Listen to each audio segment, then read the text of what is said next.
The Minis series.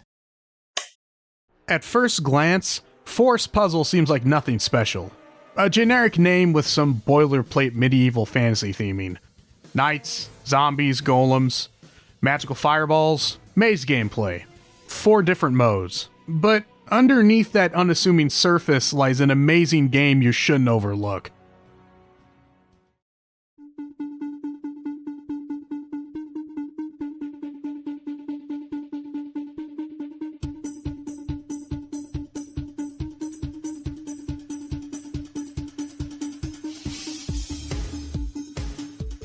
Force Puzzle is a maze game where you have to navigate the layout and find the required sparks so you can exit the stage. The catch is that the level is one giant puzzle. Sometimes you have a small amount of choice of where to go first, but typically you have to do things in a set order. You can't take too long unless you want to fail immediately once you arrive, so you'll have to figure out the route and then optimize it as much as possible. It's all about poking into the level design a little bit more with each death, and then figuring out how to get out safely. There's no way to kill enemies and everything is a one-hit death. Best you can hope for is trapping them or dropping an item to distract them. If somebody spots you, the corners of the screen will turn red. Once it's faded back to black, you'll know that you're safe again. Every level gives you a ranking at the end based on how long you took, so there's a lot of replayability here to get the best time. There's a total of 60 levels across 4 different modes, although that's a bit misleading.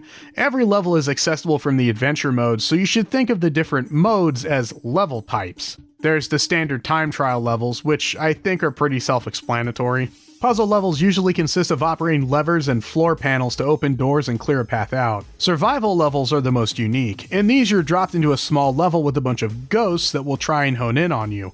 It's your job to make your way around without getting caught, grabbing all the sparks and then surviving for as long as possible. This is all fantastic, and I really got into it. I even had to stop myself from trying to 100% this game so I could start working on the video. I spent so much time with it, I even started to notice a few minor things. In the adventure mode, there's a counter that says sparks needed for the next stage, but nothing ever appears there. In a trailer I managed to find for this game, I noticed that there's actually a number in this section, which tells of its intended functionality. Seems like levels were originally gated by how many sparks you had to collect, similar to Super Mario 64. In the final game, this idea was dropped, and all levels are available from the beginning. I kinda like this because if one level is giving you trouble, it allows you to skip it and come back to it later, once you've honed your skills a lot. This is the only time I can think of where I've seen a game cut an integral mechanic and it actually benefited the game instead of making things worse. Force Puzzle rocks and is exclusive to the Minis line on top of it. That's right, this one's not on Steam or anywhere else, so you can only enjoy it where Minis can be played. If you've got a PSP, I don't think I could recommend this one more.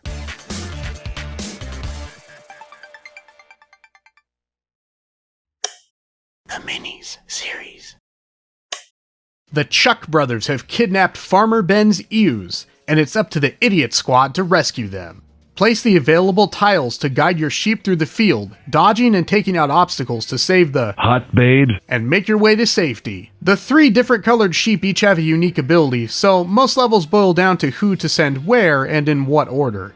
The game has a fantastic tutorial, so I don't see a reason to explain it any more than that. Honestly, I don't really have a lot to say in general because Idiot Squad is just a solid game with some great levels. My personal favorite was level 6-3. You get the football helmet sheep who can charge through enemies and obstacles, so you have to take out the farmers one by one while staying out of their line of sight. Easy enough, but there's only one route you can take to succeed. This level is a lot of trial and error, which is the same case with all of the others. The game does a really good job making the puzzle solutions more and more complex as it goes on, giving it a perfect difficulty curve. I played 29 out of the 50 total levels in about an hour, so I'm estimating you could finish the whole game in 2 or 3. Idiot Squad is also available on smartphones, with the Google Play Store listing still being active. This version has a couple of things switched around, but it's basically an HD remaster. It's also completely free and doesn't have any ads anymore, so this would be a great free game to play, provided your phone can actually run it. I was only able to get it working on my oldest one, which is so outdated that I can't imagine anybody that actually cares about having games on their phone would be able to play this version. Say hello to the first smartphone I ever used, everybody. Truly a relic of a bygone era. No matter where you choose to play it, Idiot Squad gets a recommendation from me. Who made this anyways? Ah, that makes a lot of sense. It's the Obscure devs. Aftermath's PSP port is pretty decent and one I've wanted to talk about on the channel for a long time. These guys know how to make good stuff, so that seals the deal on my telling you to check Idiot Squad out.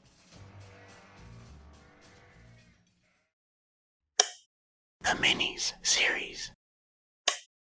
Hey, how about we do a racing game? That's a genre I haven't covered on the channel yet, unless you count this video, which I don't. Huh, Route 66. You know, I did grow up with that Harley-Davidson racing game for PC, so maybe this will be up my alley.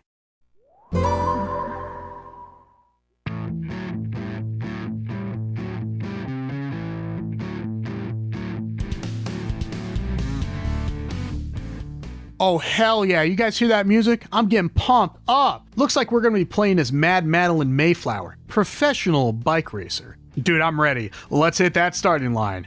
3, 2, 1. Whose fucking idea was this? This whole thing acts like it's gonna be some biker racing game, and then you get into the actual gameplay and it's just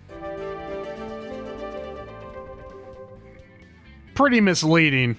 Anyways, it's one of those find the hidden object games. I'm pretty familiar with these as my mom bought tons of them for PC growing up, and she gifted me a copy of Mystery Case Files Millionaire for Christmas one year, which is honestly one of my favorite casual DS games. I really want to talk about it on the channel at some point, but this game... Oh boy.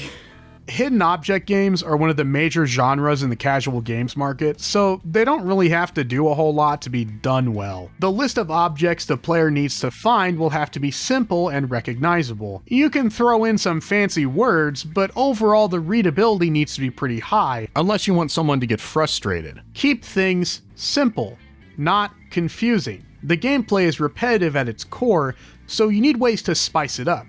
Having the player visit varied locales, experiment with different mechanics, and even throwing in a few minigames should work out pretty well. Then all you need is some music and an interesting premise to tie it all together. Oh, you also need to give the player a way to earn hints, otherwise they'll just start spamming to find objects when they inevitably run out. Route 66 does all of these things wrong. For starters, it's just the hidden object gameplay, so... See these guys?